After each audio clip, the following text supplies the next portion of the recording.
Hello all, good to see you. I'm going to talk today about my most niche collection of silver, something I collect almost exclusively now, and that is these. These are fantastic pieces of antique silver. I love them. They're actually really rare to come by. You don't see them very often. I usually pick them up on eBay when they're listed every few months. Sometimes at auction, if you're very lucky. But generally speaking, they're quite hard to come by. What are they, I hear you say? Well, you've seen the title of the video, so there's no point in telling you. And, yeah, it's obvious, isn't it? But they are pipe tampers. Or rather, that's inaccurate. They're more smoking or pipe smokers' tools. Or in fact, smoking tools in general. We're going back well over 100 years to, I would say, circa 1890 through to about 1920, maybe 1930s at a push, when these were in use. And that was a time period where not only everybody smoked, but everybody smoked everything. So you wouldn't usually just smoke pipe. You would smoke cigars, you would smoke cigarettes, roll-ups. Which leads me to something that puzzled me for a long, long time. I enjoy the occasional pipe. You know, I enjoy collecting pipes and all the different pipe tobaccos that are on offer. But I was so very confuzzled because of this.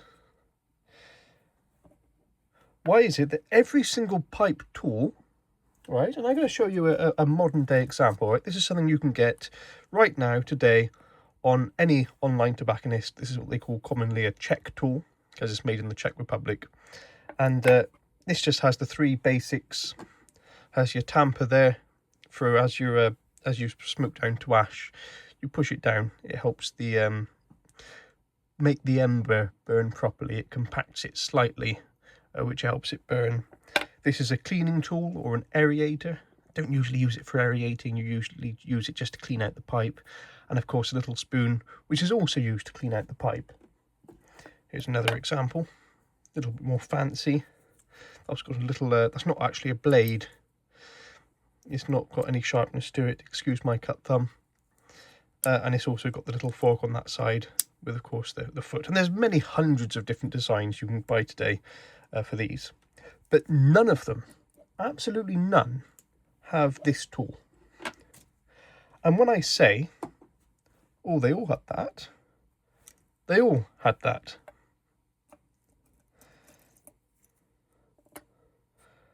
You get the point, right?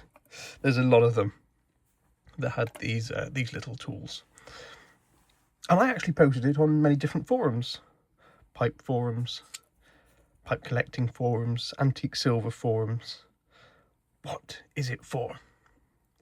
Because some of them are actually very unusual. These are the most common designs. There's one other that I've seen that I didn't buy, but just had two little points down there, which almost looked like it was a key for something. And in this case, I can understand if it's like an actual fork, like that, but this is dead straight. So what was it used for? Well, I found out the answer, and you probably already worked it out because you're not as daft as I am, and seemingly everybody else I asked. Because, as I said, everybody used to smoke everything. So it is for holding either your cigarette or cigar. It's also used for punching a little hole in the cigar on the end as well. So it's sort of a modern equivalent of what you call a roach clip, I believe. But I love these little tools. As I say, they're going back, most of these, to the early 1900s, so about 1900 through to 1910. Some of these are these are all made out of silver, so all hallmarked. As you all know, well, as you might know, I love hallmark silver.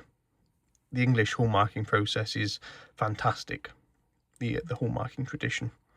This one here looks like, let me see, small D, Birmingham, so 1904 for that one. If you can get it to focus, which I can't, that's a shame. Ah, there we go. 1904 for that one. And you see this one here is quite a small one, so this would probably go onto your Albert chain maybe, on the other end of a double Albert. But this is a small little one, not the best made. Again, because of the hallmarking tradition, every single part needs to have an individual mark. In that case, it's got the line passant there, and the line passant, and a date mark there, and full hallmarks on the main piece here. So that would have been for somebody who was maybe didn't have a great deal of money, but wanted to show off a little bit. Anyway, I picked this one up a few years ago at an antique fair. Again, similar thing, quite a small one. These generally cost anywhere. This one here cost me £25. They normally cost at least £30, going up to about £60 for the better ones. If you're buying it through reputable sellers, like at a proper antique dealers, you'll be paying upwards of £100. But you get more and more fancy, you know, as you go. I mean, this one here is a very nicely well made one. Of course, you've got the maker's mark there as well, and some of the better makers made better examples. This one here is a bit more substantial. You know, it's a pretty item. That is nice. This one here, the same. Again, that's a good solid bit of silver there. But they don't all have the same design. I'll go through one more here from my collection. And again, one more with the same three tools. This is what the majority used to have. Again, another very small one. Little diddy one there. And again, it'd be interesting to know who actually owned them originally. This one here I bought from auction, and it is broken, hasn't got the third piece, unfortunately. Here's another one. And they just keep coming, don't they? You know, all of them with the same tools. But as we go, you'll see that not every single one of them has the same three tools, or the same format. Another one. And like I say, these are rare, but when you're constantly looking for them, they do come about a little bit more frequently, I suppose you could say. You know, you do notice them. This one here is a nice one because it's got the Chester hallmarks. Chester hallmarks are usually a lot more sought after than Birmingham or London. A lot less items were assayed at Chester, so they're a lot more satisfying to most collectors. The vast majority of these Tampers were hallmarked in Birmingham. I think this is the last, yeah, this is the last one for that particular example. Before we go on to, and these are where they're so well made. I do absolutely adore these. And this is a slightly different design altogether. So this one here would have been your premium one, I suppose. A lot more premium. So you've got your three tools. And again, it's the same principle. This one here isn't actually a pipe tool. I had lots of different suggestions. Oh, it's to remove the ember, to use later to preserve the tobacco. Well, you cannot remove an ember really, because the ember should be across the entire top of the bowl, so it should be all across rather than just in one place. Oh, it's to aerate the tobacco. You can use the pick to aerate it. So all of those little suggestions were wrong. Somebody even suggested, in fact a couple of people suggested, that this particular tool was used to hold coal or a burning piece of wood. He said if you used to hold a piece of burning coal in that, and that would be how the older people used to light their tobacco. Not true. I mean, you might have lit it with coal. I don't know if that's true or not, but this here, again, is a roach clip. Just a fancier version, a more well-made version. And again, you've got a little slider on there to secure it into place, then fold it back down. And the actual tamper itself now, as we get up to this more premium model, is on a hinge. And it'll only go so far. Because bear in mind, pipes from this period, so this would be very early 1900s. This was just as we started using briar, and the bowls were still on the smaller side. So you didn't need to have a larger tamping foot to tamp your tobacco. Some people were still using clay pipes at this period. Again, Chester hallmarks, and that's on the bottom of the hinged foot with the marks there. Should be on the other side. Yep, marks there. And there should be a mark on this one here. And there it is, just there.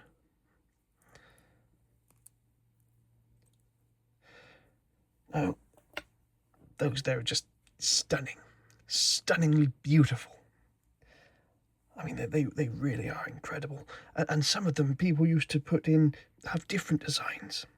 So, for example, here you've got sort of a ribbed effect. Again, that's a really nice touch on a hinged foot. A little brass ferrule there.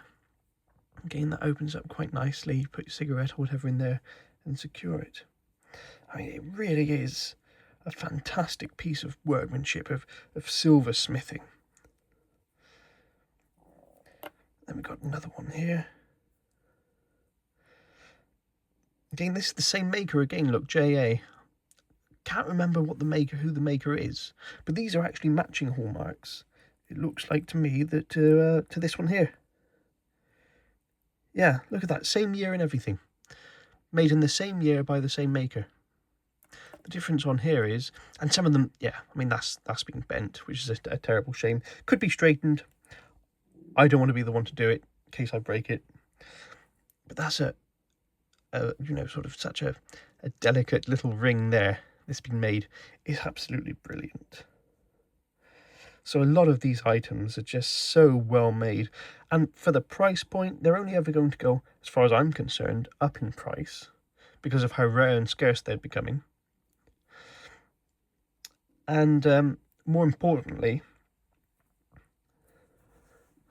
they're relatively inexpensive. Considering I might buy one every 3 or 4 months, they're not expensive.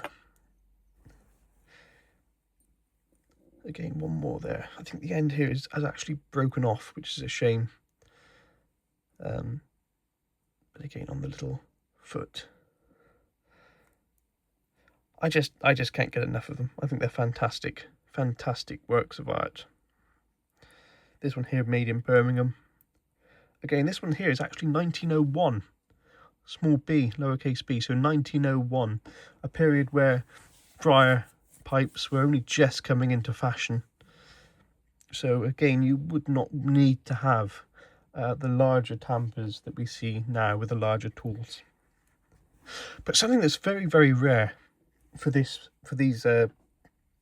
tools are ones that copy the modern day equivalent. You see there the size difference even compared to one of the larger ones. You do not very often see the spoon. Very, very, very rare. Because that would make it sort of an exclusively pipe smoker's tool rather than one to cater for everybody. And I actually have used these here to smoke a cigar, a small cigar, and they work very, very well. But then I picked this one up the other day.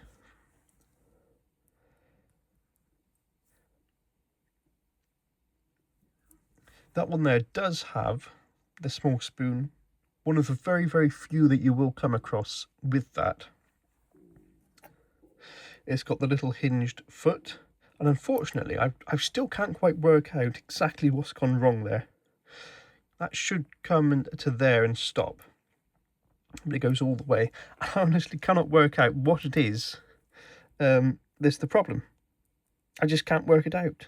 I don't know what it is about that one that, about that isn't the same as this. No idea. But I will repair it at some point, I'm sure. But again, if we look at the hallmark here, you'd think it might be later on. but again, lowercase e. So that puts this into the period of, what's that, 1906? 1905. Yeah, 1905, this one.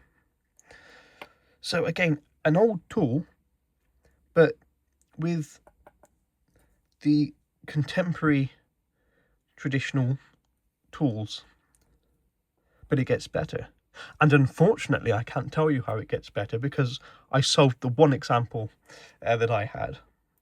But if you think these are fancy and nice, I actually owned a gold one, 9-carat gold, and it was almost identical to this one. Solid 9-carat gold.